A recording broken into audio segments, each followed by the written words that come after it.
Culture, powered by Flavor, with Dan, Shuko, and Itty Red Scarf. Got some very, very special guests in the building tonight.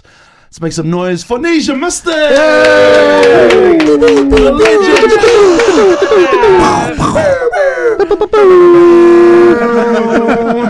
Fellas, how's it going, man? What's happening? What's up? What's new? Apart from getting back together, what's happening? Yeah. The sounds of silence. The sounds of silence. Well, it hasn't been silence lately because you guys have been back on stage doing your thing, man. What's it like to be, back together performing live again as a full group? Actually, pretty fun. I was saying to the boys, I flicked them a message saying, you tend to forget how fun that stuff is, and I guess just how inspiring it is as well. That's how it was for me. It's quite buzzy because that's the first time all 6 of us have been on stage in 10 years. Wow. 10 years. Yeah, Felitti stepped off for a little bit and was doing his own thing. And yeah, no, it's good to have all the brothers on stage. Choice. So how did it come? How did it all come together? Because obviously 10 years, you all haven't been on stage. I know Djing sometimes does his own thing over in Australia, and you guys sort of been on different buzzers, whether it's the 9-to-5ers or whatever you guys have been doing. But what brought it all together? Like what it was what pretty got much it a over the perfect storm, eh? Like we get asked all the time, but the thing was, it was about the right time for everybody, and it was kind of just that time. Kind of things were falling into place, and I guess. Like, it's funny thing about anniversaries and stuff, like it all brings it back around. So we were starting to think about next year it's 20 years since our first our first track. So it's like those kind of things start to creep in mind. You start to reflect more on your back catalog and things like that. And then on top of that, all the boys families and stuff, we haven't seen them for ages, and then all of a sudden we start messaging each other, and life comes back around full circle. And to be honest, a lot of it has been more about like connecting on that level and seeing the kids. And so for some of the kids, they haven't even seen our crew. Like, some of the kids are too young. So like for us, it was just cool to get the kids along. We've had kids, all the different kids from the different fams coming out on stage with us, and yeah, it's been choice. So with you guys getting back on doing the One Love route, which has been pretty cool. I mean, the feedback that we've seen from a lot of people on social media and all sorts was just like, it was dope. It was dope to not just be taken back, but to be in the presence now with you guys as performers that you guys are now. Like, did you have any goals for the shows or anything that you really wanted to achieve when you did these shows? We tried to jam pack a whole bunch of songs into the small space that we did, and it was actually hard. It's challenging. We didn't realize we have so many Bangers. Hits. Okay, yeah. I'm gonna be real. We have a lot of top 10s. That's not gassing. We just have a lot of top 10s. We can't fit in the show. Yeah, sure. So like we're having to do these medleys and stuff to chuck stuff in. And at the same time make it a balance so that it's actually like we're still delivering and connecting with the audience rather than just trying to cycle through things. And no one seemed disappointed. Like, everybody was still happy, even with the medleys. It's about to fit everything in. I mean, that must be fulfilling again for you guys to be able to like please the fans, please the people who've been wanting this for so long to get you guys back on stage. It must feel good. Well, when you say that, it was kind of like a goal right from the beginning, before we actually said yes to all of it. We all kind of got into the same headspace before we agreed to do the gigs, because the first star that aligned was the timing was right. Nobody was busy around that time. And then the second one was the reasons why we were getting up on that stage. The fans, man. It was to give back. So hard out. Feedback from years of like fans talking to us and like talking about the music that they enjoy. That kind of decided the set. Some of the songs we threw in there because they were wanted. The people wanted them. They wanted to hear them. So that set was actually decided by the audience. We put that together for the people. Hard out. And we really went out of our way, man, because that's the thing. We honestly the push of the fans and the number of people coming up to us and just asking us, can you do this? I would love to see that. Normally you're like, yeah, but when you see it actually mean something to families and to bro, it's dope. The sing-alongs, that's, as a writer, that's the best thing in the world. Having people sing along to what you wrote in your room, the baddest. And that was beautiful. That's probably the highlight. is the crews, all the crowds getting up and like singing along, and us just stopping, not even singing, them singing. It's honestly the dopest feeling.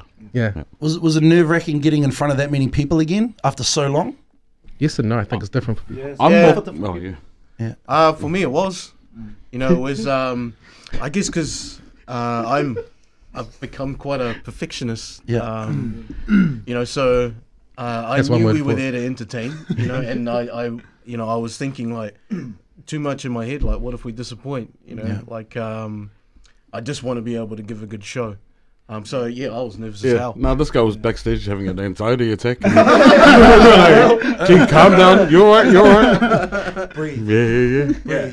You know, and, but you know, when we got up there, you know, it was great. Like the one thing that I really enjoyed about these gigs was, I guess, just the level of professionalism that we all put into it. Yeah. You know, we're We've joking come a long around, way. like saying, We've like, come a long way.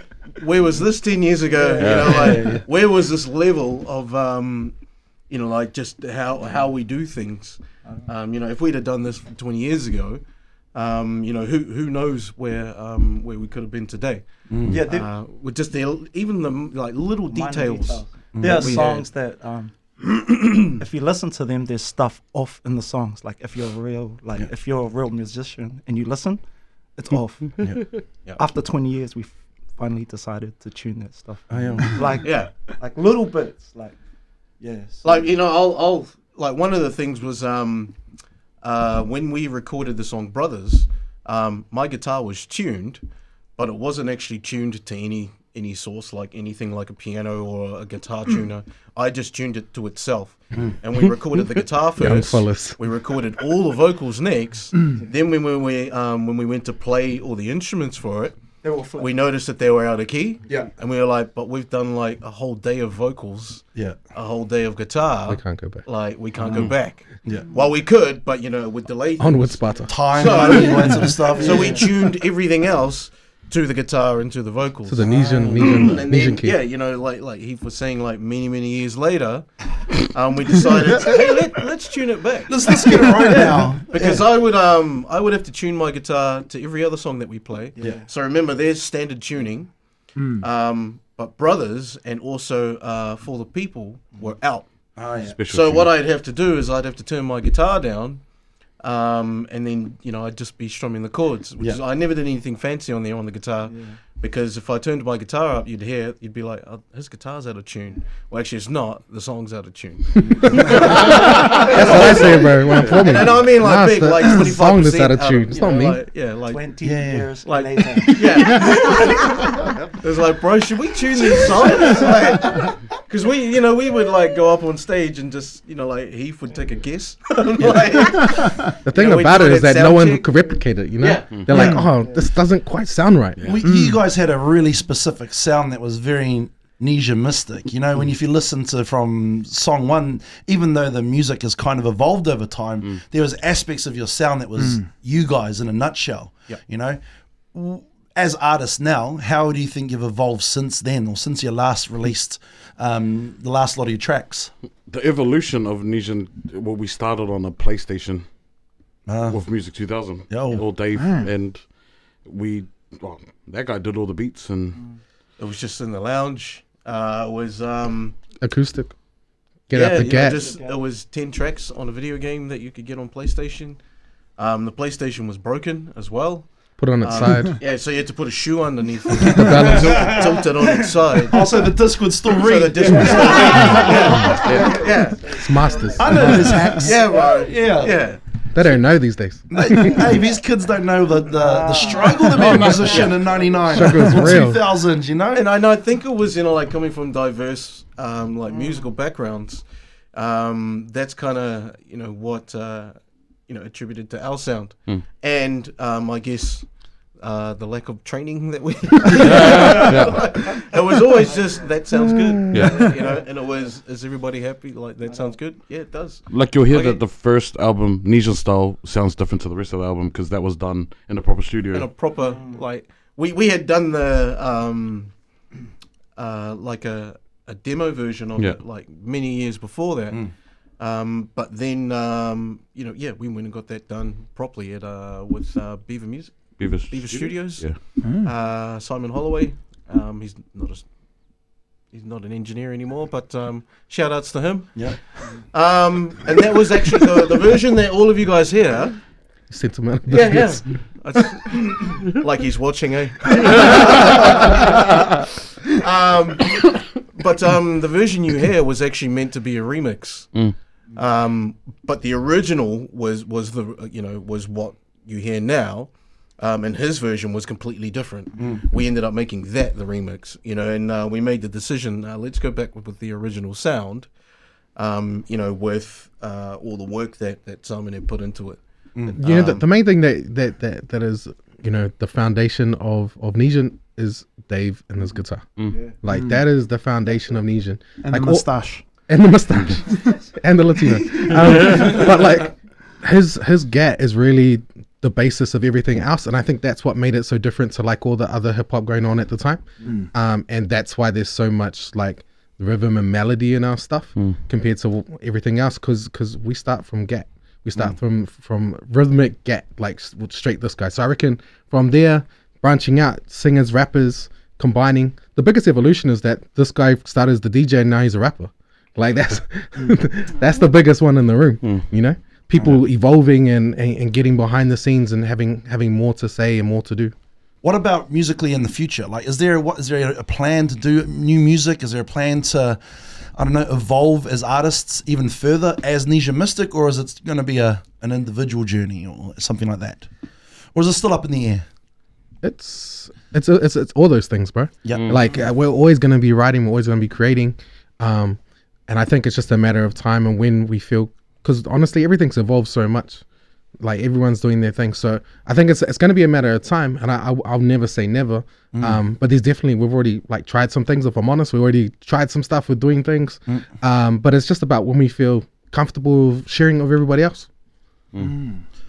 You would have to say Nesian Mystik in the 20 years ago, what was it 20 years ago you came up to the anniversary? Was it 2001 when you guys released your first single? So you came up to 20 years. You'd have to say in those 20 years, and this is with all absolute respect on our end, you guys led the way for R&B, pop, rap in this country. Now I know there was coming out of a period before you guys with Shay Foos and the DLT eras, but you made New Zealand hip hop and New Zealand R&B relevant to New Zealanders again, if you know what I mean, coming out of listening to American hip hop, American R&B and all that sort of thing. Do you guys feel that way about your music from then, or? I feel like Shay started that, but we definitely like jumped on the same, the wave behind. Was your music that you were releasing in 2001, was that pre? I've gone blank here. You talked about Shafu coming leading into you before you.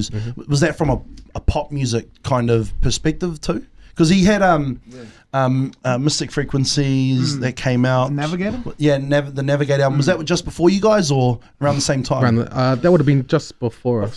Yeah. Navigator opening for the release party? Opened it. We opened for that. We were just some kids from around the neighborhood, and he put us on the opening for his album. That's some cool stuff, and so as much as we would like to think that we like definitely were part of it. Like Shay was that dude in our hood. He's Grey Lynn. These guys are Western Springs. I'm St. Paul's, but at Western Springs, these guys came through following Shay. So definitely Shay played a massive role in it. Because did you guys all link up from like living in the neighborhood, or was it because you were doing stuff at school? Because you talked about before being from St. Paul's, were you guys all tight from the neighborhood more than the school aspect? Nah, I glared at them through the buses they went past. And, this guy used to poke, the first time I saw this guy, he poked fingers at me in the bus. Typical. Still does it. Still does. Definitely a hood thing. Yeah, definitely a hood thing. So many connections. Me and Sabe, we connected back in the primary. So Etsy was at primary with Donnie, and me and Donnie, my cousins were friends with Donnie, and so me and my cousins were doing stuff when we were like 12, 13, and then Donnie and his crew with Fred and all them came along. We started doing singing and stuff. Then these guys hooked up at school. And then it was just like, we just maintain connection. Because honestly, when you're our age, you're like 14, 15, there's not a lot of people, like there's dudes on the like internet now that go home and make stuff in their bedroom, but at the time there wasn't a lot of people like getting up and performing. Like they would say they do stuff and then push come to shove and they wouldn't show up or they wouldn't get up. Like these were dudes that were hungry, and that's how we connected. Because you talked about doing stuff from when you're 12 and 13. Was that like that for all of you back then? Like that young age, you wanted to be artists? I was around like 15, I think, when I got introduced to Music 2000. It was actually Fleddy's cousin JP, who we actually were originally. You know, he was meant to be a part of the mega crew. Nesian, like it was meant to be. Like me and my cousin were meant to be like extensions, affiliates. The Woo number 9. And for me, it was always production. I was always in the beat making, and it was Music 2000 that gave me that spark. And didn't you start playing the Gat in 14, 13? Yeah, 14? something like that. Yeah, because I was going to ask, because one of the key sounds to the Nesian sound, like you spoke about before, was your guitar work. And I remember being, because I'm about the same age, and I remember watching you on your guitar and just being blown away and thinking, you know, you hear it and then you see it on the music videos or see it live. The first time I saw you guys live was you guys opened for Robbie Williams at Western Springs. And I remember, and Duran Duran, which I was amazed at how good the whole concert was. But I remember you guys and seeing live on the guitar and just thinking, oh my God, it's unreal. So you're saying you only started learning the guitar at 14? Self-taught, man. Yeah, around that. Wow. Didn't I teach you? Well, these boys knew how to play guitar before me. I taught him his first 3 chords on the And, guitar. Really? I think so. Yeah, and it was, you know, it was Before these YouTube. guys who showed me that. Yeah. You know, and I guess once I had gotten my own guitar, which my uncle brought me, that was it. Never put it down. I never put it down. I couldn't. I was just, every day I just wanted to play guitar. I wanted to make beats on Music 2000, and I just wanted to go, like, probably about, I don't know, if you added it up, around 6 hours a day.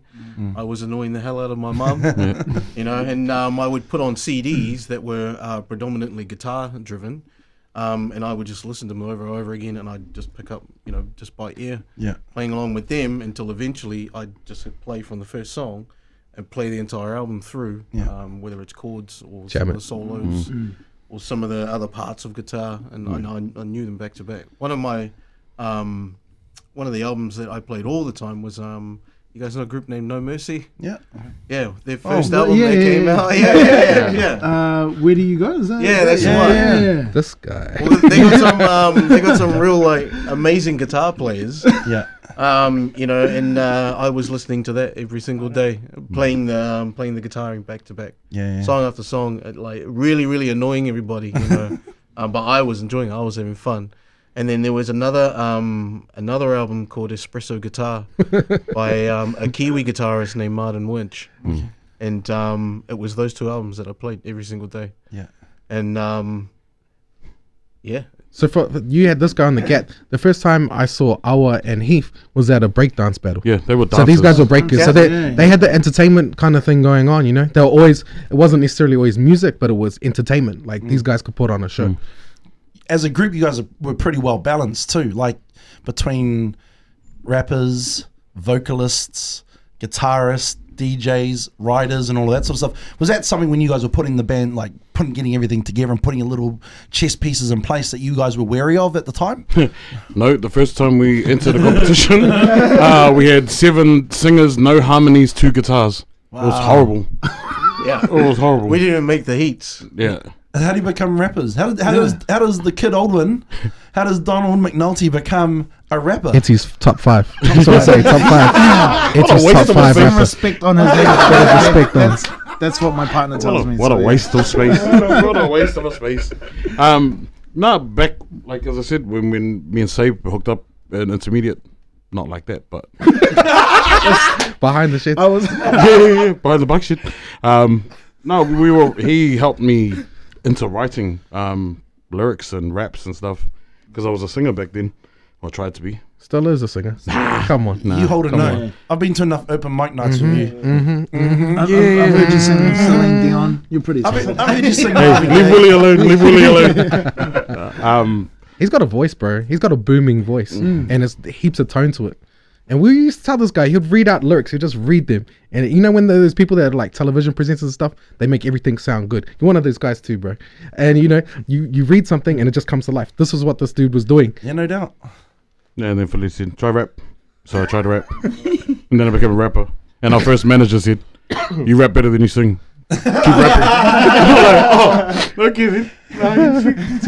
But look at what it's done for you, you know. I mean, who's to know what would have happened if you guys had just given up the dream after that first competition and you didn't change the group up. I mean, legitimate spot in New Zealand music royalty Nesian Mystik belongs in. So thank you. Yeah, no, we didn't no doubt. feature in the top 100 moments of New Zealand music, but you know, shout out to them. Oh, man. Yeah, no, I don't hold grudges, bro. I haven't thought about that. I was, what?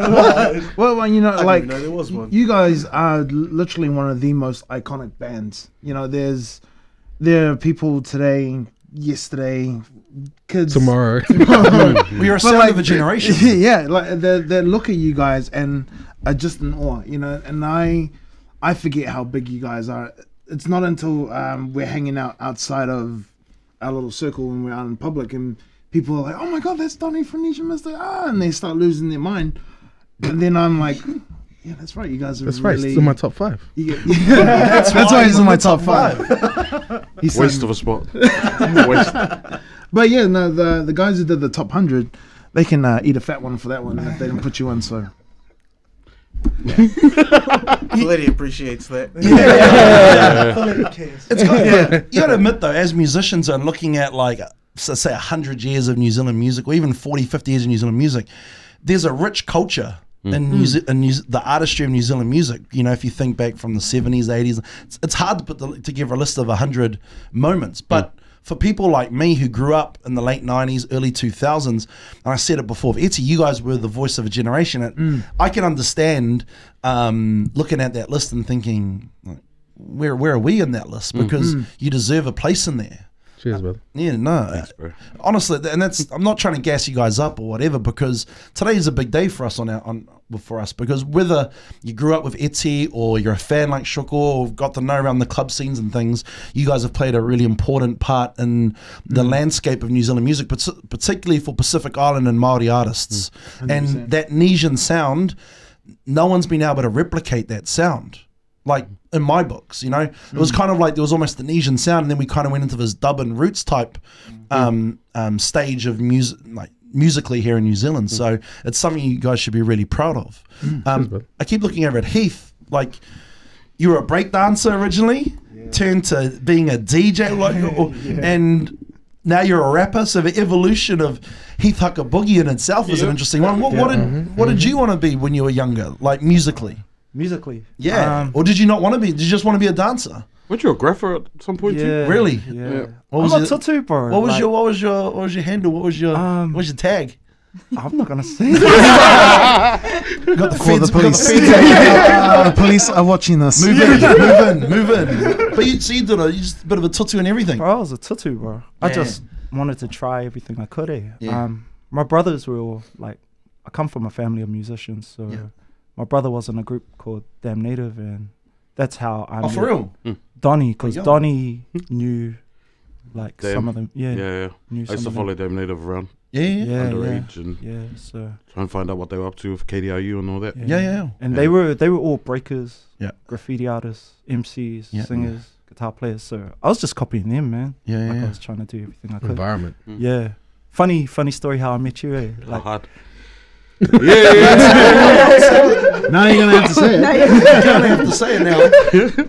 We want to hear the story, guys. no. Can I say the whole thing? Yeah. You can say what you like on this show. You can start after making hour up show. stuff. So we all used to hang out at this underage club. I can't remember what it was. Bunker. Bunker. What I can't remember. Guys. You remember. According to my diary. Was that bunker on K Road? Yes. one. Yes, sir. You know You had to one. be I know under one. 18 to get in there. No, Someone but the didn't tell weird my thing sister. was there were like 20-something there. So that was creepy though if you Yeah, look that was back at it now. creepy. That was Sad to my creepy, bro. sister. My sister's come with us. Yeah, she was our supervisor sometimes. Chaperone. Yeah. As you do, you'd be before we came in, we would drink or whatever. You know, we were kids, we did stupid stuff, and I would go across the road and stash my drinks in this tree in which park was it? Albert Park. So I'll go across there, stash my drinks. Myers Park. No, Myers Park. Before I go into bunkers, because you can't get any drinks in there because you're underage. It's all energy drinks and Yeah. soft drink, yeah. So when I'm done on that, I'll go outside. I'll be like, I'll go get me a drink. Don't do this, kids. It's bad. And one night I went back over to the park, went to go grab my drinks, and I see this guy sitting in the tree drinking. And I start kicking off. I'm like, bro, what are you doing in that tree? And he's like, drinking. I'm like, bro, are you drinking? Bro, are you drinking my drinks? And I walk over closer, and it's Donnie. He's like, he's drinking wine. I'm not gonna. I won't say. Donnie's the biggest teddy bear, bro. Like, yeah. growing up around the hood, like before, I remember him from meeting him at primary, but then I'll see him and he'll be chilling in Grey Lynn all the time around So Chris. And so you grow up as kids and then you think people change, and you see him and you're like, "Fuck, that guy looks like a gangster, toughest guy ever." Like, you know, and you give that kind of attitude back, and then when you meet him, like, nah. So when I got closer to him, I was like, "Oh, it's Donnie," because I saw him around school and stuff, and I knew he knew my brothers. And I was like, "Man, he's a bit of a gangster, I think." Like, I wasn't too sure. And I was like, "What are you drinking?" And he's like, "Wine." And he reaches into the tree, grabs out another bottle of wine, gives it to me. I sit in the tree, and we start drinking, and that's the first time I met him. And that's how you two connected. The origin story. Drinking. Still drinking. Yeah. Doing it. Doing around the world now. So when did you start DJing? Because I remember talking to my cousins. Yeah. You know my cousins. Eminem? Yeah, my cousin Eminem from Warake and that. Warake, And they used to talk about, oh man, this fella next door, man, he's a bad DJ, man. You need to come check him out and that sort of stuff. Yeah. I actually started collecting records because I didn't have a CD player. Yep. So I would buy records because they were cheaper, and my brother had records, so I started collecting them. And then I met my mate at school. Shout out to Russ, who was DLT's nephew. Okay. And he had a mixer and a turntable. I had this like piece of crap turntable, but I took it over to him, and I was like, "Bro, we should DJ together." And he was like, so that was it. About 13, 14. Yeah. Bro, where did that mixer come from? Huh? That mixer. Oh, the mixer. That came from Up Art Posse. Yeah, they had two video. Wow. If you have a look at that, I got the mixer from there, and I got their sampler as well. So Have you still got it? Yeah. You're in for real? Yeah. So. But you just broke it. Yeah, we. You just broke it. We were supposed to say. You're putting them on blast, bro. You just broke it. You put some historic pieces out. You broke it. But we were lucky. Didn't Like expect it back. all of us kind of knew people like already in the music game, Yeah. so we were already like kind of. It's environment, man. Environment. It's environment. We couldn't help but become what we were. We're fortunate being in Central, man. Like we're kids, you can't afford to go anywhere. Like you can't travel all the way to the other side of town. So us being able to walk everywhere, us connecting with people because they got a gig and we can walk there. Like it's a big deal, man. It's a game changer. Yeah. And because did you learn on that basic turntable that you had to scratch and to beat mix and all that? Yeah, for sure. I learned how to scratch on my home stereo, like just listening to things and then going, how do you make that noise, and just copying it. I always thought about it all the way through when I was in primary school. I actually thought you made scratching noises with tapes. So when my brothers were away, I would be like chewing up their tapes and stuff, and I was like, man, it doesn't sound the same. I don't know how to do it. Well, that's how the cats used to do in the 80s. It was off tapes and stuff. They're scratching on tapes. I was watching these old school DJ battles. I'm going, that's weird. Yeah, bro. But I couldn't do that. So just self-taught. Yeah. So for all of you, you're basically all self-taught artists right across the board. You know, whether it be rapping. Yeah. Did you say want to be a rapper or a singer more? Because I've heard you got some. You got some notes. You got a voice as well. Hardly. I always wanted to be a rapper from probably the age of like 15. 14, 15. Like I was doing it, but I didn't have the confidence to tell anybody I was doing it. So I was probably about 16.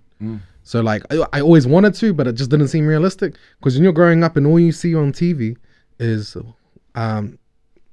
white people in New Zealand making music, and there's there's faces, but they're not the main ones that you're seeing. And in saying that, I'm Afukasi, so half there. But like the music wasn't our music, and so coming through, like honestly, I'm fortunate. You know, I had fams that were around the music. My dad's the biggest music fan and New Zealand music fan in the world. So he had stacks and heaps of collections of stuff. The biggest game changer for me was when I went to APRA '99, and so just being this 15-year-old kid walking around in APRA Silver Scrolls, and I saw it was King Kapisi was in the final for nominated for Song of the Year, and as a writer, I remember thinking, they're never gonna pick a rapper, and he won that year. And honestly, that changed my whole thinking about the possibilities of a career in music. It honestly changed the game for me, because up until then, I never felt like we were taken seriously. Like, you go to school, you're a rapper, you don't even have anything to get credits. Like, you know what I mean? Like, like it's not taken seriously. So for me, like being a kid growing up in there, I didn't think it was a serious thing. I grew up in like around poetry and stuff. So my dad is a street poet and all that kind of stuff. So I grew up around like lyricists and stuff, but I never thought it would amount to like people actually wanting to listen to it and like giving it the opportunity. So yeah, probably about 16 is when I really went hard and was like, nah, I used to tell people, yeah, I'm an artist. I'm gonna do music. And like, honestly, in most fields, and I put this out there to people, like if you want to do something real bad, the people that are thirsty and hungry for it are going to attract you if you put it out. Yeah. So talk your talk, be real about it. Don't be a eats. Be real about it. Put it out there, and you're going to attract your tribe, man. It's interesting you bring up the sound of New Zealand music, kind of in a certain era being pretty Caucasian, pretty European in New Zealand, because I can remember probably pre-90s, really only there being, for me, that I would pick up on being groups like Herbs. Yeah.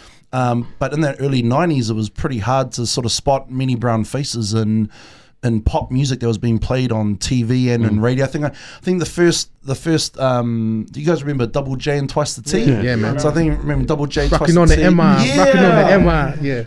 So having guys like them, and then R&B, Purest Form, who became like the Boys to Men of New Zealand music for a while there, and so they were sort of part of that Jarmore Jam kind of extension family and that sort of thing.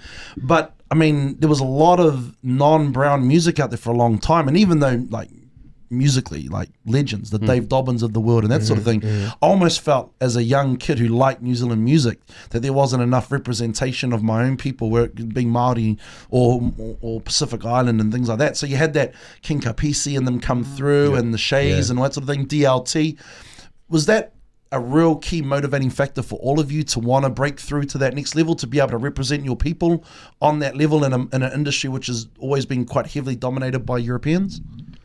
I don't think it's something we set out to do, but seeing them experiencing it, yeah. It became something. It became a little milestone that we wanted to tick off.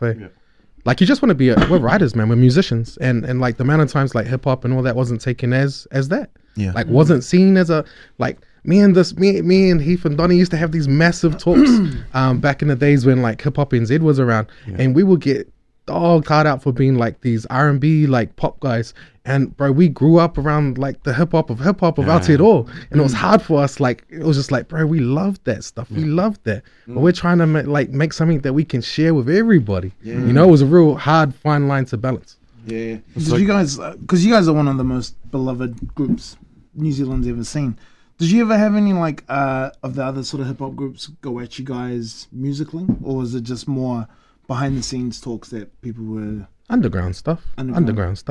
Had the odd song dedicated, but you know, you're special if you're dedicated, bro. You're special if you get the dedication, especially when it's whack.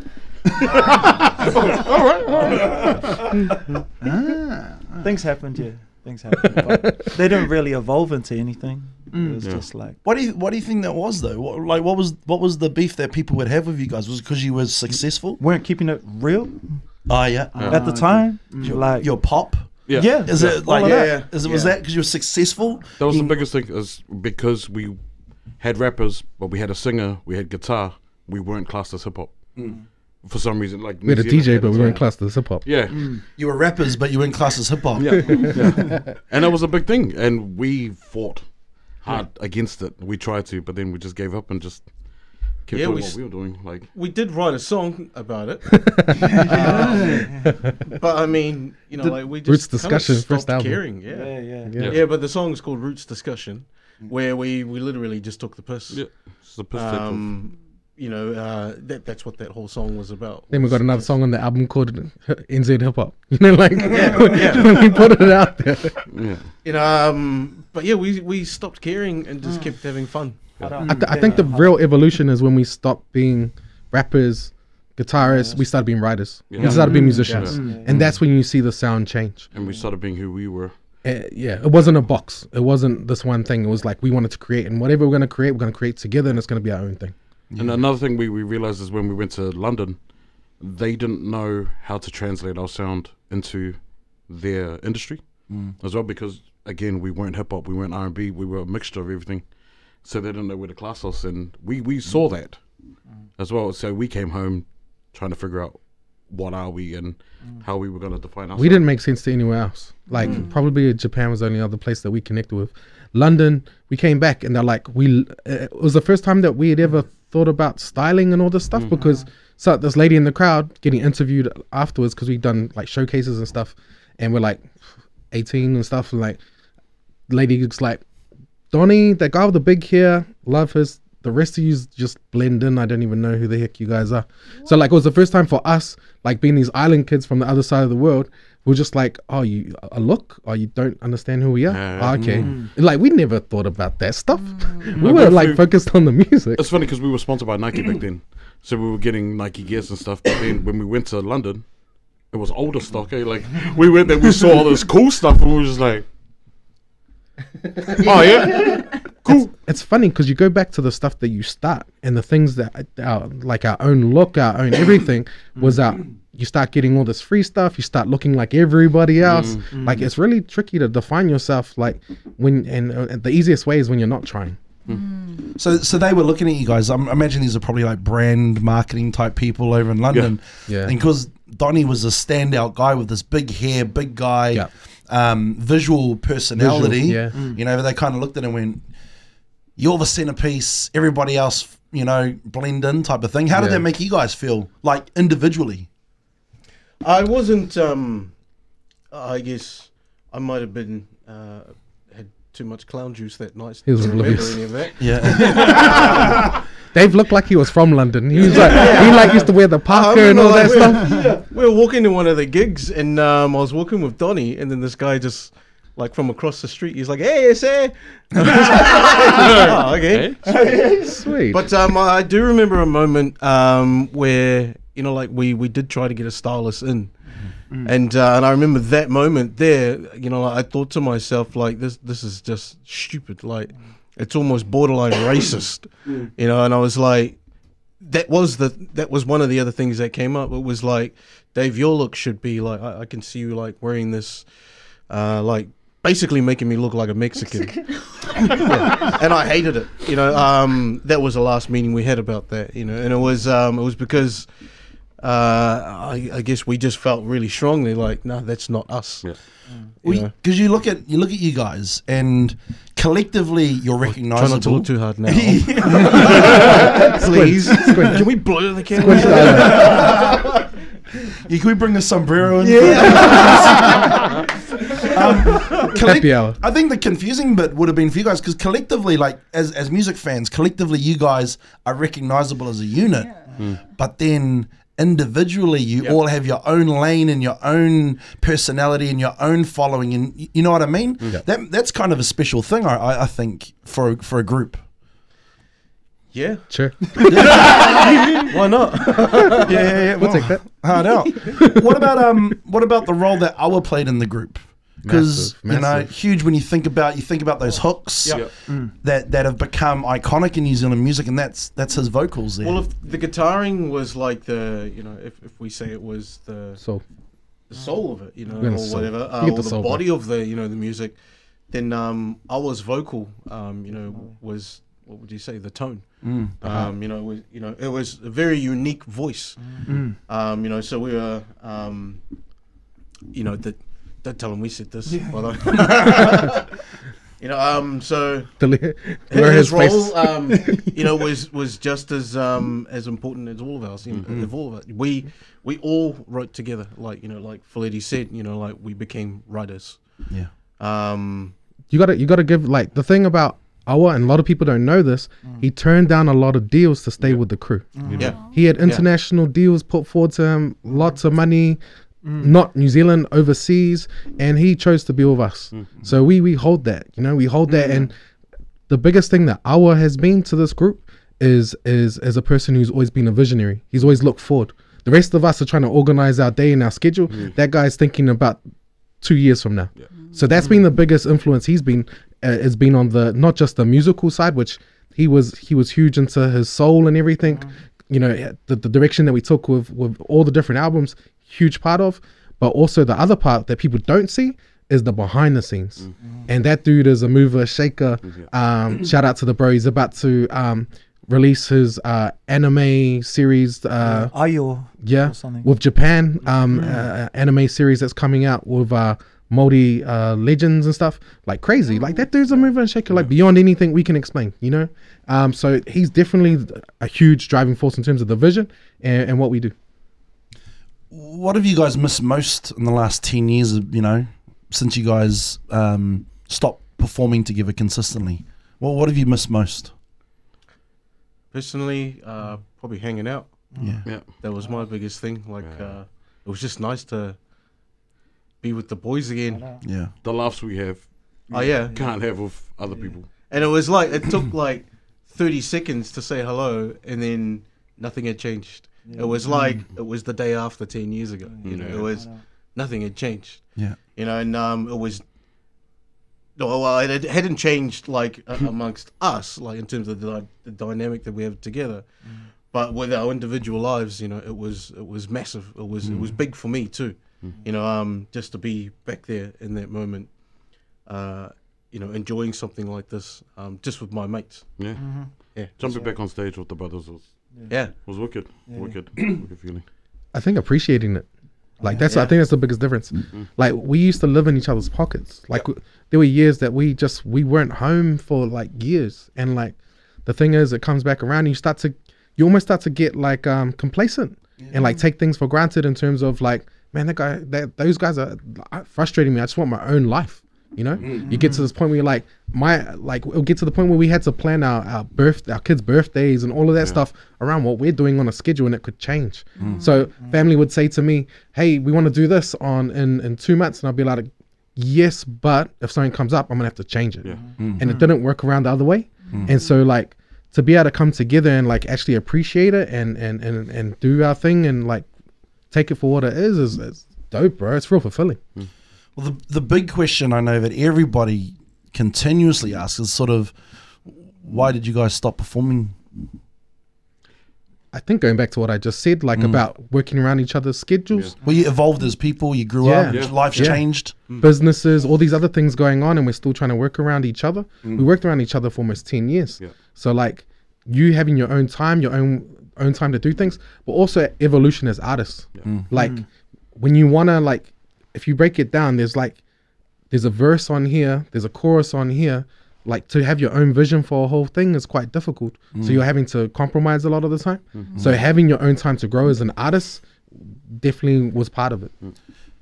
Did you guys back then, when you did decide to sort of move on in life, did you guys have a vision or a desire then and thought to think, well, we're going to get back together one day, we're going to do something else together one day? Or was it just like, kia ora, that's us for now? I think our biggest thing was, because you see bands struggling to stay on top and struggle to keep dropping heat or whatever.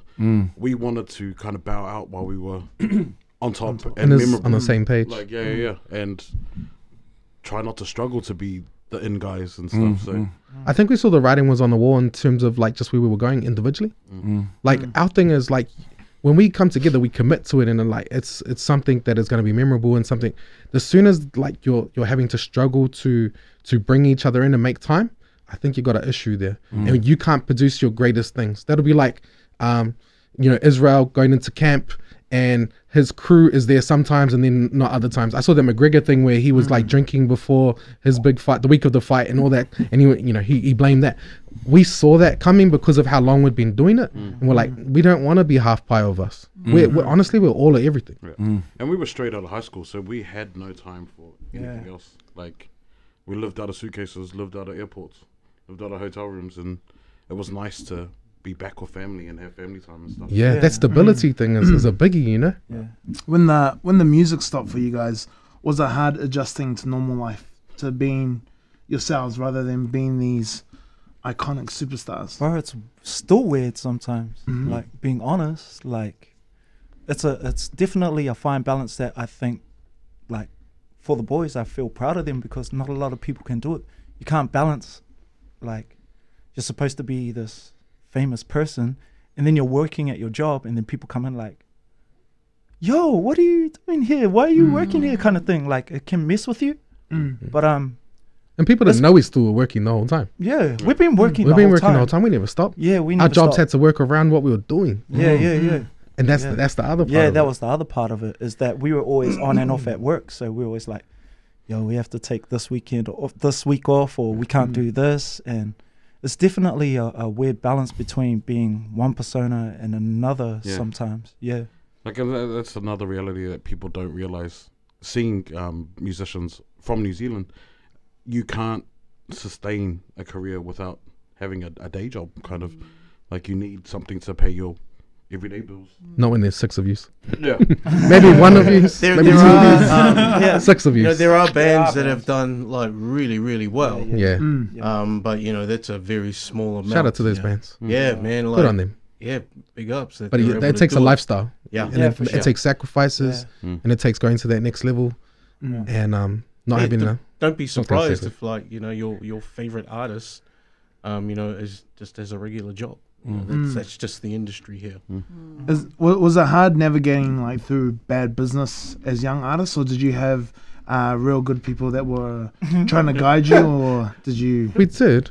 I mean, once again, I give that back to Awa. He done a lot of that work on the financial side of things. So we were paying each other our own. We invested in properties and we had our own. So similar to what I heard the Sons of Zion bros are doing, and investing in themselves. So we had weekly incomes and all that kind of stuff on the side. We had a production company that Dave was heading, that did the Brotown and all that stuff. And at the same time running a record label at the time. We were trying to do, I think, too many things in reflection, maybe trying to do too many things and not being a master of any. Yeah. And at the same time being fresh into money and not knowing how to, what do you do with this money? You know, it's a weird thing when you're getting, like, you go to your, like, you do a gig for like 40 minutes and you're making more than you make for like a month at your job. You're just like, what do I do with this money? Well, it's interesting to hear you talk about how you were like diversifying your your business assets and that, because a lot of guys at your young age get really bad advice, and they get the first sight of getting any money, it's on a car for mum, or it's on something for the cuzzy, or this and that. Happens all too often. Oh, we still done that. We still managed to do that. We still managed to be those guys. But I think we were lucky that one of the bros just actually took only half of it away and was like, you play with it, you do that, and we'll keep this. Yeah. Well, you were probably also, and this is not, and I don't mean to use the word lucky, but you were lucky in the fact that you guys were good at what you did, that you were able to maintain success for a period of time where a lot of young artists here in New Zealand can't maintain it for.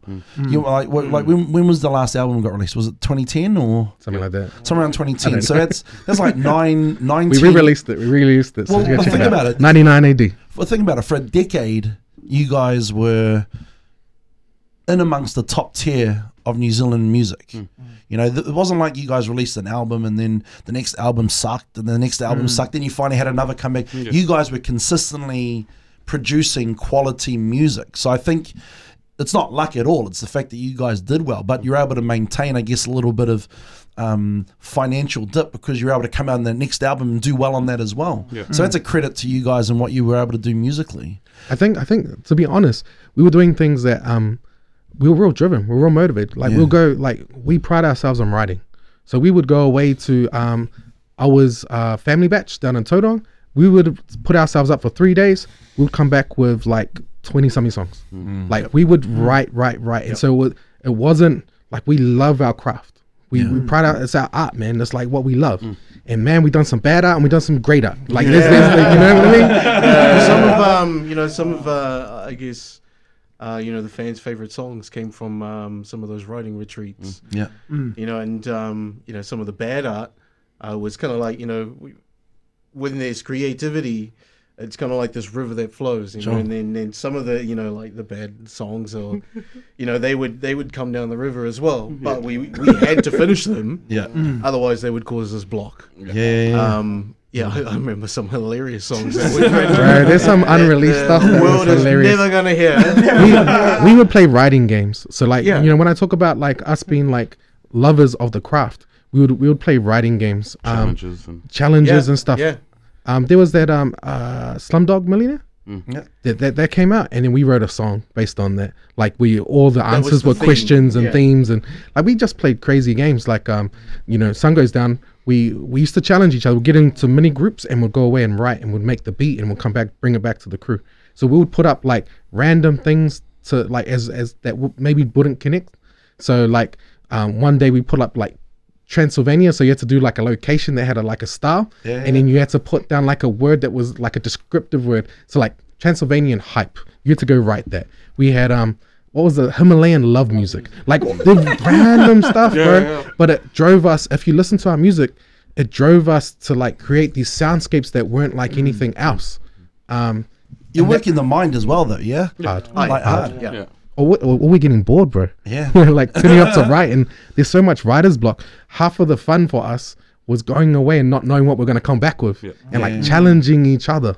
Yeah. Talking about Sun Goes Down, who taught Donnie how to play the bass? I'm actually not even playing the bass. I'm just jamming. Yeah, just jamming. You look good. Thank you. You fit the part. He knows how to play the part, though. Yeah, he knows how to he's a play it bass on the player. bass. Yeah. Throughout your career, who are some of the key personalities outside of the group which played a big part in your success? Like all the way back to high school, whatever, people in record labels or whatever, or management. Like who are some of the key people that helped you guys out or played a part in you guys reaching the pinnacles that you did? For one, it would have been our music teacher from Western Springs. Yep. Margaret Robinson. We wouldn't have pursued anything if it wasn't for her. She kicked me out of the school when I came to visit for the telequest. But honestly, I don't hold grudges. But no, she pushed us. So she pushed us because she heard us jamming at lunchtime. That's when we first entered that competition with the 7 singers and 2 guitars. Yeah. And then, the next year she was like, she heard us rapping and stuff in rehearsal rooms, and she was like, "Why don't you guys try this? Put the song together." And then, that's when Nesian style. We also had Marie Sheehan. Like this is way back. That was the original Nesian style. Who kind of, I guess, she saw something that we didn't, and she wanted to help. And then she ended up passing us on to a friend of hers named Edie. Q. Who was our manager for a very long time. And she took a massive load off of us. I want to say that the biggest promoter for us, like of all time, is Donald's mum at Foodtown. At the supermarket. The number of people that came to us and was like, "Oh, this lady told us about you guys." Everybody would know where we're playing, and sure. If you wanted to know what Nesian would do, you go down to Greyland Foodtown. Well, if there's anyone that's more famous than you guys, it's got to be your mum. You know. How did that all come around? How did she get on? How did she get in the ads? Oh, she just, again, it's just her yapping away at Foodtown. Just a massive personality that you just can't ignore. She knew everybody, all the Shortland Street cast, and that used to shop there. So everybody, I still get randoms today asking, "How's your mum?" I used to talk to her, blah, blah, blah, blah. You still talk to your mum? There were artists that were like doing paintings of her and like putting them in the cafes across the road. She was Greyland. She is. So I remember going in for a coffee, and like I was having my coffee and I looked at the wall and I was like, "Donnie, that's your mum." Like somebody painted your mum. Like, what? We've got that painting at home now. Oh, well, there you go. Does she love it? Yeah, she loves it. She loves it. And with the whole Lift Plus ad, this was when we were at our peak, so we were getting asked to do different campaigns and different ads and stuff. I did a Coke ad. sitting in a fridge or something. Ah, yeah. You got the poster in your bedroom. I do. I have that now. Have you been in his bedroom? I stare at it. I'm like, oh. He stares from outside the window. You got a poster of yourself in your bedroom? You should sign it for him, bro. You should sign it for him. Top 5. Top five. Put respect. But yeah, with the Lift Plus ad, somebody was asking for my number and I heard it was a Lift Plus ad, and I was like, oh, cool. Answered the phone, and they're like, yeah. So we're interested in. And I was like, yes. And like, getting your mum in the ad. Oh, cool. Can I have your number for your mum? Yeah. Is she there? Does she love it? Oh, she loved it. She called because she plays the angry mum on the ad. Yeah. She's the opposite of that, bro. Such a nice lady. Yeah, there's not an angry bone on her body. And She's such a character. I called her to check up on her mid filming, and she was like, I can't do it. I keep smiling. I was like, just pretend I broke something. And she's like, no, but I forgive you.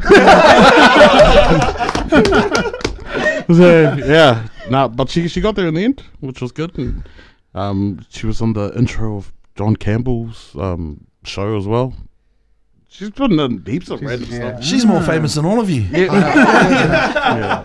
Who had the birthday shout out from Nate Dogg? Oh, that'll be me. Yeah. So how did that come? How did that whole thing come about? We just, we had a few friends who, from the industry that that we were quite close with, and one of them was interviewing Nate Dogg. And he remembered, like, oh, hang on a minute, it's Dave's birthday on this day. Yeah. So I'm just, I don't know what I was doing, but it wasn't productive. And, I just get this phone call, and I'm like, hello, and then there's Nate Dogg. He's like, hey, happy birthday. And I didn't believe it, I was like, this is not Nate Dogg. I was like, what? Who is this? I was like, no, this is not Nate Dogg. And it's Horny Dog. Yeah. And then no, it was Nate Dogg. And, that was like a massive buzz for me because, I was a huge fan of Nate Dogg. I was a huge fan of like West Coast music, like Puck and, Dre and all that. And Nate, like his voice, back, I always wished I could sound like that, but I was too young and my voice wouldn't go that low. So, but yeah, Nate Dogg, that was a massive, that was huge for me. You need to track down that recording. And I've had, it probably, I think I swore in it when I what? This is Nate Dogg? Like what? Speaking of Dog Pound, we had Corrupt come to one of our concerts, and he was trying to plug his concert, and so we were like, we saw one of the bros on the side, and he's like, bro, can Corrupt do a quick shout out? Like, Corrupt? Wait, oh, you mean Dog Pound Corrupt? We're like, at our show? Okay. He walks out and he's like swearing his head off and stuff. Wrong audience. But it was buzzy. Yeah. Connections, Dog Pound. Yeah. Where was that show? That was on our tour. That was at Auckland Girls. That was on our first tour. Hey, Corrupt rocks out to Auckland Girls. It's swearing us and throwing it up and stuff. We're just like, wrong audience, bro. Wrong audience. All the families, all the mums in the crowd. Like, some of the mums and dads like, oh, don't listen. Yeah. Heavily Pacific Island. Who is this? So you guys have had all these massive heights right throughout your career. Like I said, super consistent right throughout a whole decade. Have there been many lows? And what were some of these lows that like hit you guys as a group? I think different lows, Yeah. Like, what were you about to say? There were times where people would see us and because we were like putting money away, like sometimes like we'd spend our own money. We didn't have much money. I remember one time we were at the studio trying to make beats, and we went across to get some food, and people were beeping at us and stuff like that. But between us, we only had like $3.50, and we were like, it's weird trying to be like, hey guys, and we're like, bro, should we get bread and chips? Like it's weird stuff like that. But they were lows, but at the same time, they kind of kept us kind of grounded and stuff like that. Yeah, for sure. We've all been through some personal lows as well, and I guess they didn't feel as low knowing that we had each other to fall back on. Yeah. You know, if I wanted, you know, if I needed any of these boys, they had my back. You know, I know they'd be there for me, and I'd do the exact same thing. You know, and but I guess for me, it's just, you know, I've just lived a very I guess fulfilling life. You know, I've lived through all of it, like everything, and you know, that's thanks to my career and these fellas. But yeah, I've been through like all the highs, all the lows. I think the lowest I ever got was like I was so broke.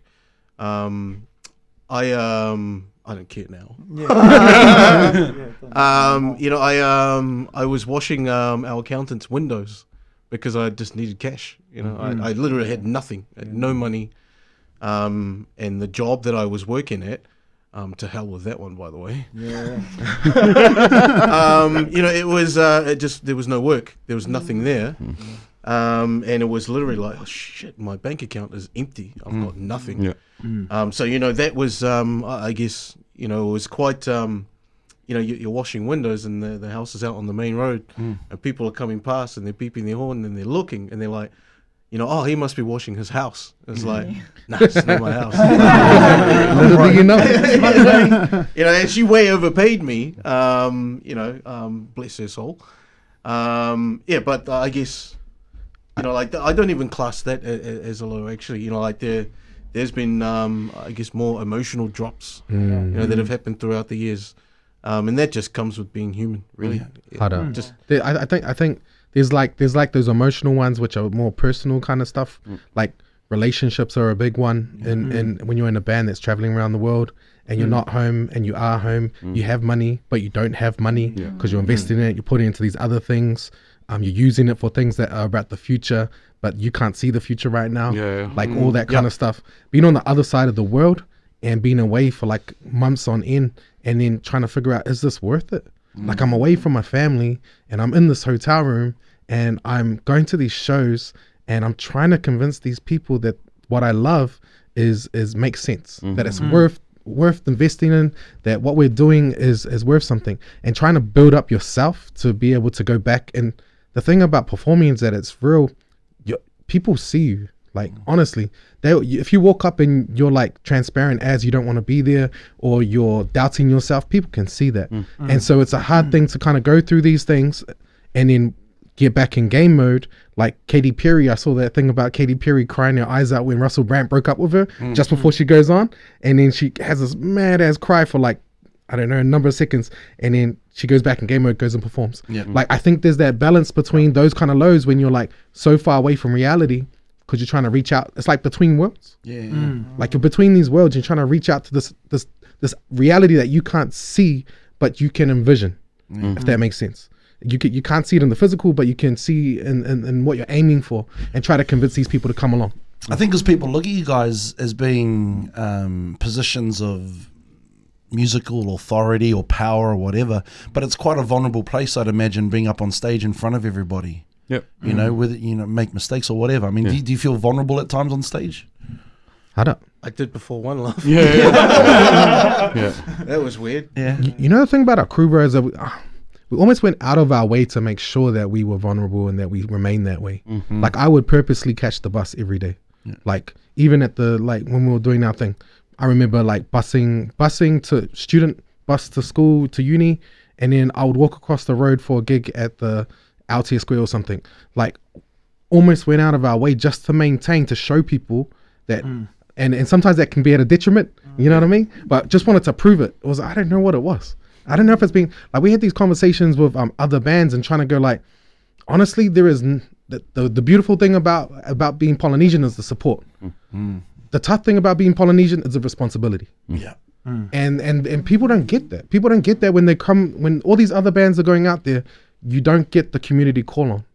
And when it happens, you want to respond, you want to be there, you want to be everything, but it comes with an expectation, it comes with responsibility, you know? And I think that's probably one of the challenging things that poly bands, and it's not something to cry about, it's something to like acknowledge, but also go, bro, when you got a community that backs you, they also expect things. And it goes deeper than any music, any money, any business stuff. Community is next level with us people. And I imagine because of the type of music you guys were releasing, you took that responsibility really seriously. You know, it was almost like it was an honor to be able to service your people.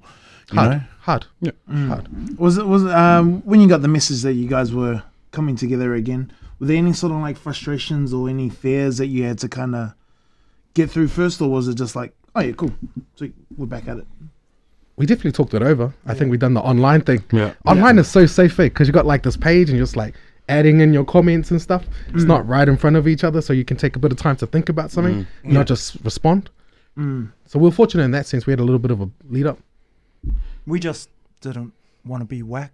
That's like we were like scared after 10 years. We don't know whether we still have it again. We haven't performed together for 6 years. Yeah. Or 10 years, 6 of us. Yeah. Like we were just like, honestly, this guy was holding us accountable all the way. Like, Yeah. He was like, I I'm getting this ready. I'm getting this ready. It's like Yeah. these are Who's the this guy? expectations, Yeah. and it was only because, I'd seen us evolve over the years. You know, I've seen like how how these guys had evolved with 9 to 5ers. You know, and the same with Donnie, and everybody had kind of stepped their game up. You know, and my thing was, well, I want that. You know, like to be that to be the standard. You know, so we had a conversation for about a whole month before we even said yes. And that was months before the announcement. You know, and I was just, you know, like I wanted us to do it, you know, like for the right reasons, and to do it right this time. You know, if we do, it's been such a long time, you know, and that's something heavy that you carry on your shoulders when it's like, you know, they haven't seen us in a while, you know, like, so, you know, they're either gonna love it or they're not. You know, so that all that weight kind of came backstage at One Love for me, and you know, but it was just, you know, I'm just kind of hoping, you know, and I felt like we delivered that at those gigs. I don't know where I was going with that. It's probably a good segue into the next question I got, because when you went out on stage, that first blink of a second and that pop, how did that feel? Can I ask how long it took to like rehearse for that One Love show? And how did you feel after the first? Yeah, we won't finish another question. We done two or three. We did two or three, Brooks. Yeah. 2 rehearsals. Yeah. And we like, we still got There's it, a lot of or- online planning, and then like it's funny because you get smarter, you get quicker with technology and stuff. And a lot of personal rehearsals with playing our old songs over and over again. People don't believe me. I was going on going on YouTube and looking at the lyrics on people's like karaoke they had made, because like it's going back, man. Like the crew had been performing for I left probably like 3 or 4 years before they stopped performing, and so for me I was the longest out. So I was like, I don't know the words. Go online. Well, the thing is like they're wrong. You can kinda, yeah. You can kind of answer both questions, and it was within that second. For me, everything kind of had come back. Yeah. Minus some of the guitar soloing, because I'm not as good as I used to be. Not as much time on my hands anymore. But it was because, you know, like I guess doing that and being able to perform like that had kind of been cemented in our brains, because we put ourselves through a gauntlet, like, you know, back then. Yeah. You know, like a big part of our shows was we don't want people to just come here and listen to our music. You know, like that's easy. You know, they can Play go the home CD. and do that. They can play the CD. So our job, whenever we're on a stage, is to entertain. It's to give them something visually pleasing. A moment. Yeah. You know, so it was really funny, like with some of the songs and some of the, I guess, the actions that were kind of choreographed, but, you know, very loosely. We never practiced the actions before the show. We went through the run through for the part of the song. song, and then it was like, We automatically done them. Everybody clicked into it. Yeah. You know, it was like a reflex. It That was muscle like, memory. This is the part, Yeah. because we had drilled ourselves so hard Back in then. the day. Well, it's because it's a good question Shoko brings up, because when you haven't been on stage for as long together, there's sometimes an expectation you might be a little bit rusty or a little bit this or a little bit that. And I don't know what you guys thought. From us looking at videos or being in the crowd, it didn't seem to be much rust. How did it feel for you guys? I had kind of, for me, it was like I had expected it. Yeah. You know, and part of our performance is connecting with the audience. You know, so we wanted to make sure that the connection there was to This go, guy sent us an email straight after the gig. Broke it down. Well, I like this. I like this. I like this. Like I said, He gave us a list of work-ons. We can't go below that level. But you know, it was. But that's the perfectionist you were talking about. Yeah. You know, and I think there's two elements to what we do. There's writing and there's performance, and those are the things that we love. Yeah. And we do them in different ways, and different people bring different focuses. Well, you excel at it too. You know, from a fan's perspective. How was the Australian League? it was cool. Yeah, It it was was a- good fun. Yeah. It was good. Crowd were cool. Yeah. Yeah. Did Crowd you was cool. prefer the Kiwi crowd or the Aussie crowd? Because there's a lot of Kiwis that have You know, moved over I there. think the funny thing is that a lot of depends. We haven't performed for 10 years, so they should know. But Yeah. there's like gaps in the discography that they don't really know. Some of them in Aussie. So like some of the tracks they don't know. So it's just trying to pick the right ones for the ones they've made it across the ditch. Some songs, it's weird how songs travel. Like some are huge over here and don't even register over there. So it's like picking the right. Are there songs that were big in Australia but weren't as big here in New Zealand? Yeah. Yeah? Yeah, not it's more common for New Zealand to have like more options, more songs. Yeah. There's nowhere to really push it over there. That's like that with R&B and hip hop anyway in general over in Australia because they don't have the access to hip hop and radio or urban stations and music. Well, that's changed their YouTube stuff, man. Like Yeah. the videos, the drill. Yeah, man. That's the cool thing. Going back now, and I think in reflection, we used to go over there and like everyone just trying to ask like, how do Kiwis do it? How do Kiwis do it? Why is it mainstream there? Why is it mainstream here? And then to see the flip now, because I was driving past, this dude was part of the HP show. I was driving past like K Road and like seeing the hordes of kids like taking over, K Road and seeing like never like it would never have happened the opposite way around back in the day. Like, you know what I mean? yeah. And so Australian hip-hop. it's really cool. Like, bro, props to them. They're doing their thing. They're pushing the movement, and they've found new avenues to get through. And it goes past the radio stations because, like, they're useless in radio in Australia. Well, I was having.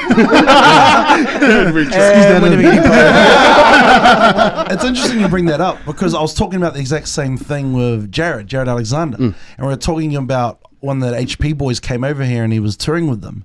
That the almost 180 turn or flip on them becoming famous through viral and internet before we even get into radio, where 10 years ago that would never have happened. You had to be on radio. Even 5 years ago, had to be on radio. You know, it's the industry's changed now. It is. Do you like drill? Yeah. Yeah. Yeah. Down with, like, the thing about drill is that it's a feel. Yeah. Like, I love the feel. I'd love there to be more wordplay, like a little bit more on the wordplay, but I can see them evolving. Like you see crews like first come in, and it's just like, to be honest, it's the same as us, man. Like we came in and we're just like, you say whatever you say, like, and then you listen. The more you record, the more you listen back, the better it gets. So like, I can see them already like elevating their wordplay already. So it's cool. Well, having a look at what like you guys and your sound, I always found that the Nesian sound was something that I could relate to. The type of music you'd be playing in the garage or whatever.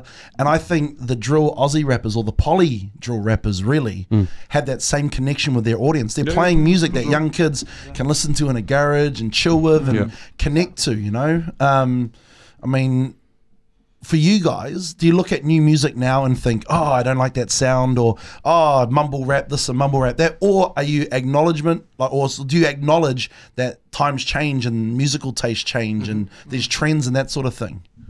I don't think you have to accept every trend, but I do think you can appreciate it for different things. Yeah. I don't. Like, musically, at first, I wasn't really with it. I didn't really understand it, but you see, like you said, you see the way that generation responds to it, and you're like, man, you can't deny it. And they, in terms of drill, they're just doing this, not the same type of music, but they're just doing what makes them special. Like, they're just being them, and that's the same thing we were doing. Yeah. So in essence, it's the same thing. So I understand it. So I understand it on that kind of. It's like we've become our parents. Lift Plus is available. They hated the music we listened to. Yeah. And it's taking us a little bit longer to accept the music that our kids are listening to now. I guess that's an easy way to explain it. I saw recently Nicki Minaj did this interview, and she was talking about songs that she had made that she actually really hated. So I saw that. hated Starship, Anaconda. We could have told that for her. Yeah, She didn't need to tell. We already knew that. But were there any songs that you guys put out that you look back and go, oh, I wish I didn't do that song? Or At the time, there's weird. There's songs that I didn't like at the time, but I appreciate now. One of those being For the People. For the People is called For the People because we didn't want to release it. We only released it because it was for the people. It could have been called Friday Night. It could have been Friday. It could have been anything. But we didn't like. Our record label was like, this is the song. We're like, we know it's the song, but we don't want to do that. Like, and it was just like we would perform it and people would enjoy it, and so we took it for what it was. We're like, just let the people enjoy it. Don't be an artist. Go do your thing. So For the People, songs that we don't like. We got plenty of those. Yeah. Majority of them, the public will thankfully never hear. Yeah. You got to remember, we got like 300 songs in the vault. You know what I mean? Like, tons. we got so many songs. On the flip side, what are your favourite songs that you've done? Nice, good question. Actually, one that hasn't been released. So yeah, on the flip side, some of the songs that we do enjoy, for me. What a positive guy. I was just paraphrasing the question because I don't know if the microphone picked it up. Paraphrasing guy. Yeah, we actually didn't release it. One of my favorite jams is a song. Yeah, I can't remember it now. Must be That's a really good one. It's called Bonfire, and it was meant to be The Sun Goes Down. Yeah. You know, so yeah, when we wrote music, we would, you know, like Felita said, we would have these concepts. And let's say we would pick okay, let's write a song about summer, a summertime jam. We would write as many songs as we could, you know, based around that topic, from different angles lyrically. We'll get real specific too. Like, it wasn't just summer. Like, you had to get like real specific on the context and all that kind of stuff. Because there's so many songs that you could come out from that same. And then we would pick one from that. And Sun Goes Down was the winner. But Bonfire was meant to be The Sun Goes Down for me. But you know, we just made it nice and simple, majority rules. And I got voted out. Thanks, guys. What do you reckon, Heath? What was your favorite one? Wow. I can't. Dave Solo. Yeah, Dave Solo and all of the songs. All the songs. Get in line. No, Magazine Dreams, man. I like that song. That song's a jam to me. Yeah. Look it up if you don't know what it is, because most of you probably don't know what it is. Magazine Dreams. Yeah. What jam. Was that on Elevator Music? Can they look up Bonfire? Nah, it's not out. Nah. It's not out. No. I think there's a couple. Lost Visions is definitely one of the jams in terms of I don't know, it was just a weird song. Like the concept is dope. I was Bit is amazing. I think that's iconic. You know, to manage to get our families on the track. We went to DLT. DLT produced it, and we went to him and we said, "Look, bro, we got this concept. We're all gonna have different verses, and they're gonna be like their own song, and then we're gonna somehow put them together." He's like, "Yeah, sweet, bro." We sent them through to him, and he's like, "All your verses are at different times, and I don't know how this is gonna work." We're like, we thought he got it the first time, and we're like, "Oh, damn!" And then somehow he managed to chip it all together. So Lost Visions is a pretty deep song for like some 17-year-olds. And it really for us it still stands, like the message and everything. That and like there's a lot of for different reasons, but it's weird because like you're early, you know. I don't want to say this because my kids might be listening. I was gonna say, you know, your first ones are kind of real special. Yeah. And you forget about the other ones. But nah, like Brothers, definitely for what it stands for. It was funny, like preparing for this gig, like trying to learn those words and like think about what they mean and like saying them as at this age, like it's like.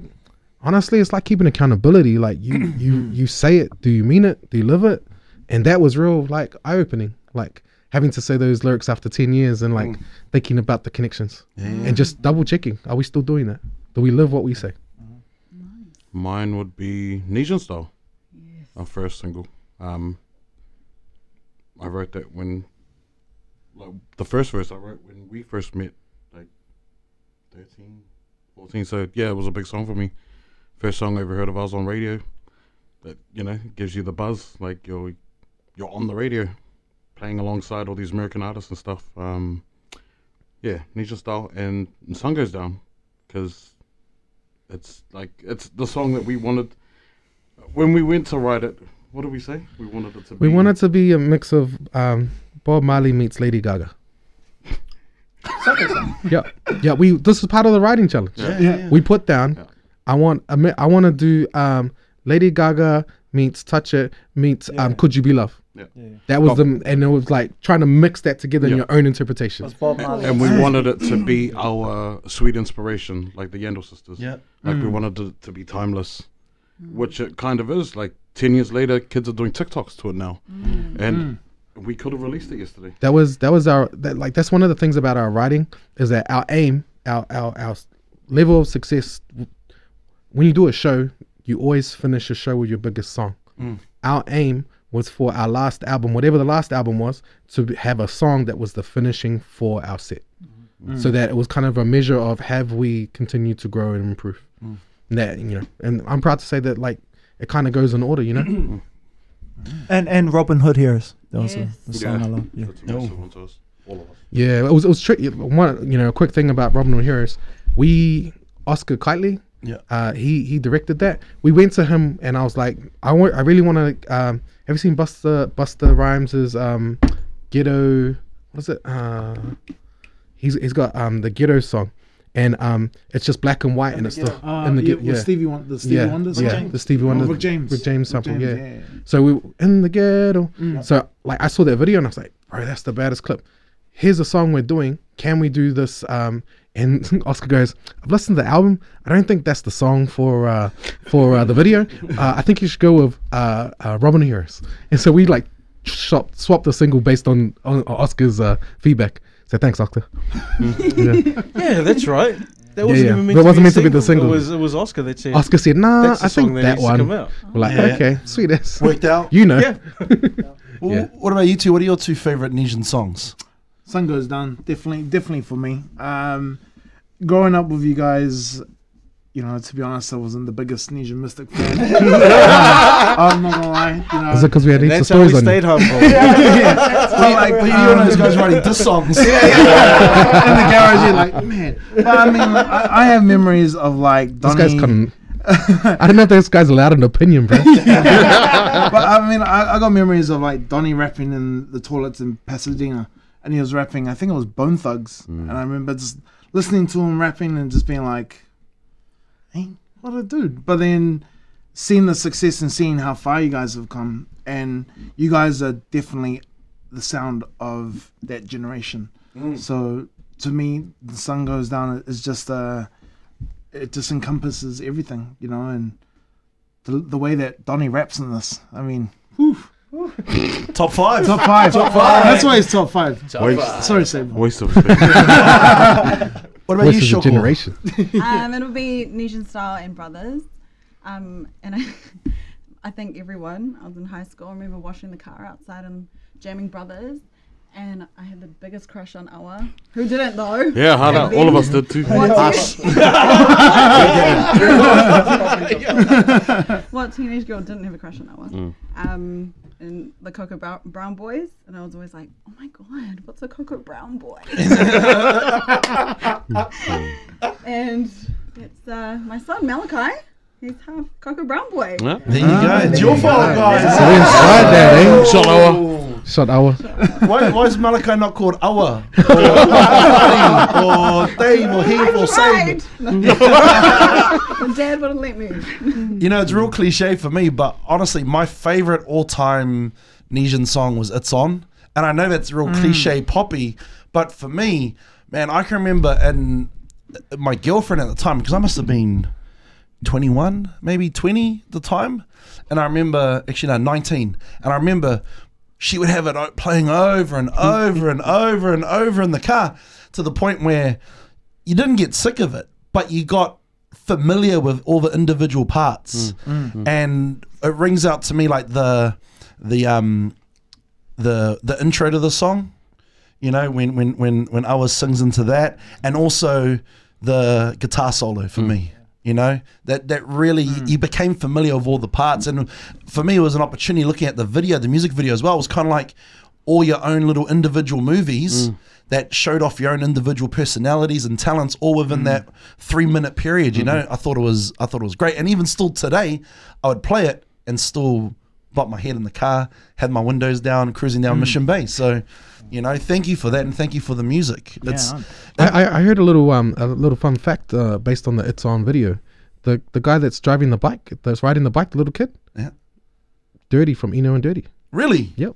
No way. Oh, wow. Yeah. How? Really? He came and told me. So it was a real fun fact. That's one of those ones. That's actually me. Can I get a credit?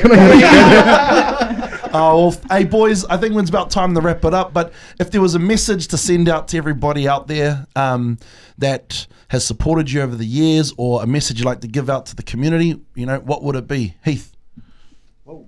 Yeah. I could see you thinking. Yeah, no, I wasn't. I was just like, yeah, Sable will answer this one. When's his TED Talk? You were MC now, bro. You were MC. Exactly. I don't know, man. To everyone that supported us, much love. Like, there's been so much support in different ways. Like, not even directly in our lives, like indirectly, we've had so much done for us that maybe when we were younger we didn't really recognize it, but looking back in retrospect, you know, like I really appreciate everything that everyone did for us, from little things, from just like helping us out with like guiding us where to go and stuff like that. There's too many people to thank. And what was the second one? No, that was pretty much it. Oh, okay. No doubt. Yeah, man. From me, anyway. That's all I have to say. Is like, thank you. Like, from all of us. There's honestly too many people to thank, but we don't think that we don't know. Like, we do know. We, like, you are in our thoughts. Like, from, you know, whenever we're traveling or whenever we're doing music, we do like think about, you know, everything that everyone's done for us. So yeah. And when we reminisce, for sure. You know, these people have played, like, I guess, you know, a key part of our success and making it enjoyable as well. You know, these people, you know, they know who they are, and like you've said, there's too many to name, but we do remember everybody, you know, from here to all of the islands. Over to Aussie, over to Japan, you know, like everybody that has, you know, that has been a part of our journey.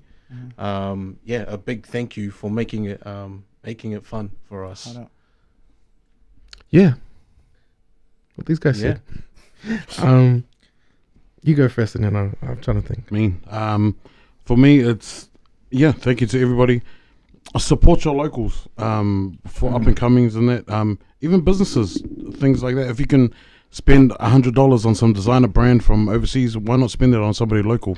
Like, you know, help bring each other up. New Zealand's known for tall poppy syndrome. As soon as somebody gets successful, they get knocked down. Support each other. That's what it is. That's all we need. Yeah. Thank you, everybody. That's what it is. Thank you to everyone that supported us. We're always going to evolve, and we're always going to keep growing. We appreciate you looking out for us, and like people spending time and money to actually come and look at us or hear us. Like, that's buzzy, you know what I mean? Like Biggie's that got that line, like, people pay to come and see me talk. Like, that's, come on now. Like, we were kids growing up that we're just couldn't even envision this. So for people to make an investment, to come and hear us or to see us, and they come up and acknowledge us and show love, like, it's tenfold back. And we're always going to create. It's just a matter of when you're going to hear it. Well, we look forward to hearing it. And just real quickly, like, I know I joke around and stuff, but to go on record, I do love your music. I love you guys as brothers, individually and collectively as well. And a testament to that will be, but a testament to that for me, when I don't want to sound real morbid, but I always envision that the day I pass, I want to play a a particular record, which is Dr. Dre's Ain't Nothing But a G Thing. That's something that's always been on my mind. But the other song that I would love to be played would be Sun Goes Down as well, because it's such a huge part of me growing up, and I know that it just encompasses everything that I love about you guys, you know, as a person, as a friend, and as a fan as well. So yeah, you know. Can I just say, like, if it isn't obvious to those who are watching, like we have like a very long history with Eti, you know, and he's one of those people that have made our journey He's the one enjoyable. that didn't make the cut.